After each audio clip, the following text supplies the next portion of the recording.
Шуннан Гайса аларга гыйбрәтле хикәяләр сөйли башлады. Бер кеше йөзем бакчасы утырткан. Аны койма белән әйләндереп алган. Йөзем изү өчен махсус чокыр әзерләгән. Бакчаны саклар өчен манара төзегән дә, йөзем үстерүчеләргә бакчасын куллану өчен биреп, чит якларга китеп барган.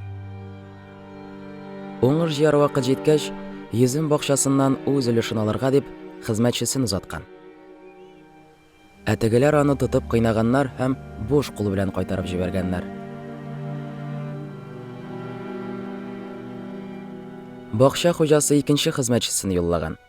Ләкин аны башын җәрәхәтләп мыскыл итеп җибәргәннәр. Хуҗа кеше янә бер хезмәтчесен юллаган. Анысын үтергәннәр. Башкаларын да җибәреп караган. Кайсын кыйнаганнар, кайсын үтергәннәр. Ахыр чиктә аның бер генә кешесе, сөекле угылы калган. Шуннан әлеге хуҗа угылыма алар хөрмәт күрсәтерләр дип уйлап, аны озаткан. Әмма йөзем үстерүчеләр үзара «Варис бит бу, әйдәгез үтерик аны, һәм аңа каласы мирас милке безнеке булыр» дип сөйләшкәннәр дә, хуҗаның угылын тотып алып үтергәннәр һәм йөзем бакчасыннан чыгарып ташлаганнар. Инде йөзем бакчасының хуҗасы нәрсә эшләр?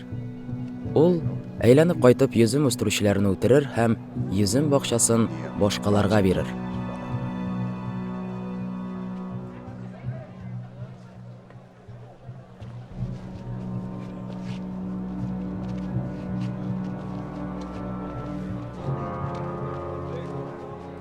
Изге язмада төзүчеләр яраксыз дип тапкан таш иң мөһим почмак ташына әйләнде. Раббы тарафыннан кылынды бу. Һәм безнең күзләр өчен бу мөгъҗизадыр дигәнне әллә сез укымадыгызмы? Гайса сөйләгән гыйбрәтле хикәянең үзләре турында икәнен аңлап, яһүдиләрнең башлыклары аны кулга алырга теләгән иде дә, халыктан курка калды. Шуңа күрә алар аны калдырып китеп барды.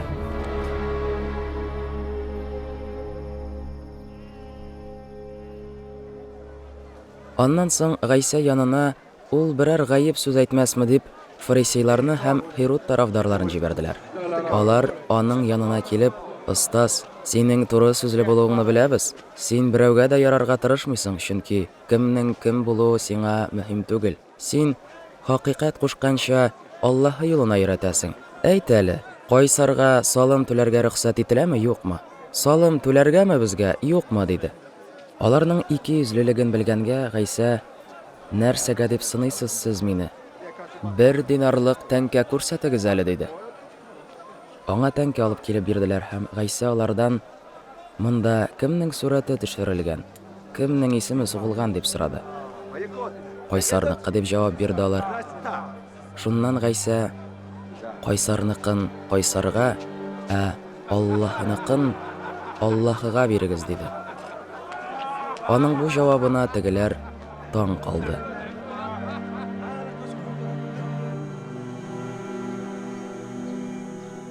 Гайса янына үлеләрнең терелүен инкар итүче саддукилар килеп, аңардан менә нәрсә хакында сорадылар. «Остаз, канунда Муса безгә, әгәр берәүнең ир туганы, ата булу бәхетенә ирешмичә үлеп китеп, аның хатыны калса, бу тыл хатынны кардәше үзенә алсын һәм үлгән бер туган кардәшенең нәселен дәвам итсен» дип язган. Бер туган 7 ир кардәш булган. Беренчесе өйләнгән һәм бала калдырмыйча үлеп киткән. Аның хатынын икенче туганы үзенә алган, ләкин бала калдырмыйча үлеп киткән. Өченчесе белән дә нәкъ шулай булган. 7 агай-ин арасында берсе дә нәсел варисен калдыра алмаган. Барысыннан соң хатын үзе дә үлеп киткән. Үлеләр терелгән вакытта ул кайсысының хатыны булачак? 7се дә аның ире булган бит. Сез ялгышасыз.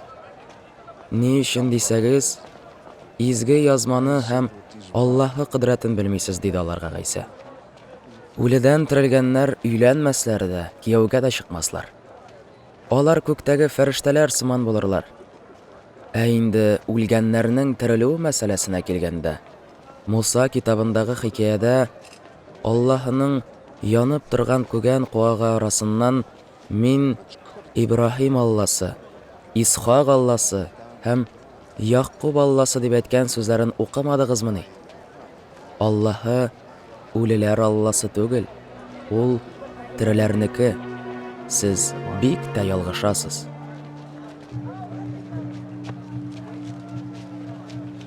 Аларның бәхәсен ишетеп һәм Гайсаның аларга яхшы итеп җавап бирүен күреп, канун белгечләреннән берсе аның янына килде дә әмерләрнең кайсысы мөһимрәк дип сорады.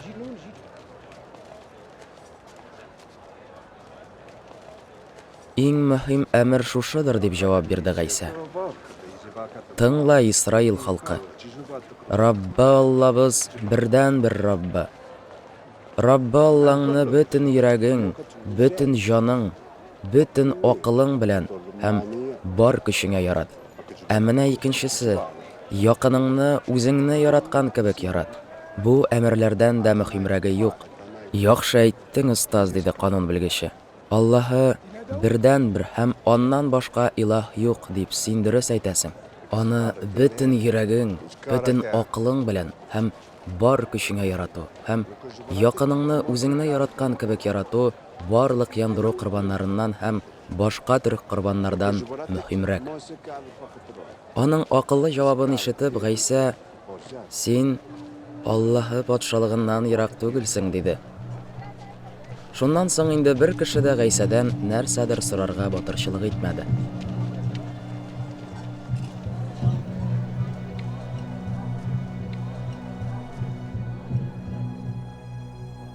Аллаһы йортында гыйлем биргәндә Гайса әйтте: "Ни өчен канун белгечләре Мәсих ул Давыт углы дип әйтә ала? Изге рух белән илһамланган Давыт та бит булай дигән: Раббы минем хакимемә дошманнарыңны синең аяк астына түндергәнче минем уң ягымда утырды. Давыт үзе Мәсихне хакимем дип атый. Алай икән, ничек итеп Мәсих аның углы була ала?" Җыелган бар халык аны рәхәтләнеп тыңлады. Халыкка гыйлем биреп Гайса: "Канун белгечләреннән сакланыгыз", диде. Алар озын киемнән йөрүне, мәйданнарда үзләрен ихтирам белән сәламләгәнне, гыйбадәтханәләрдә дәрәҗәле урыннарда, мәҗлесләрдә иң түрдә утыруны яраталар. Алар хәйләләп, тыл хатыннарның йортларын үзләренә алалар. Кешеләр күрсен дип озак итеп дуга кылалар. Андыйларны иң каты хөкем көтә.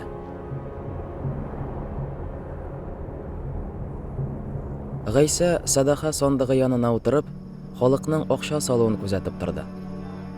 Байларның күбесе акчаны мулдан салды. Шунда бер фақир тыл хатын килеп, 2 дана вак акча бер кыдрант салды. Гайса шәкертләрен чакырып, аларга: "Хак сүз әйтәм сезгә. Бу фақир тыл хатын акчаны барысына караганда күбрәк салды. Садаха сандыгына акча салучыларның барысы да үзеннән артканын салды. Ә ул фақир була торып, бар акчасын, яшәү өчен кирәк булганның бөтенесен салды", дип әйтте.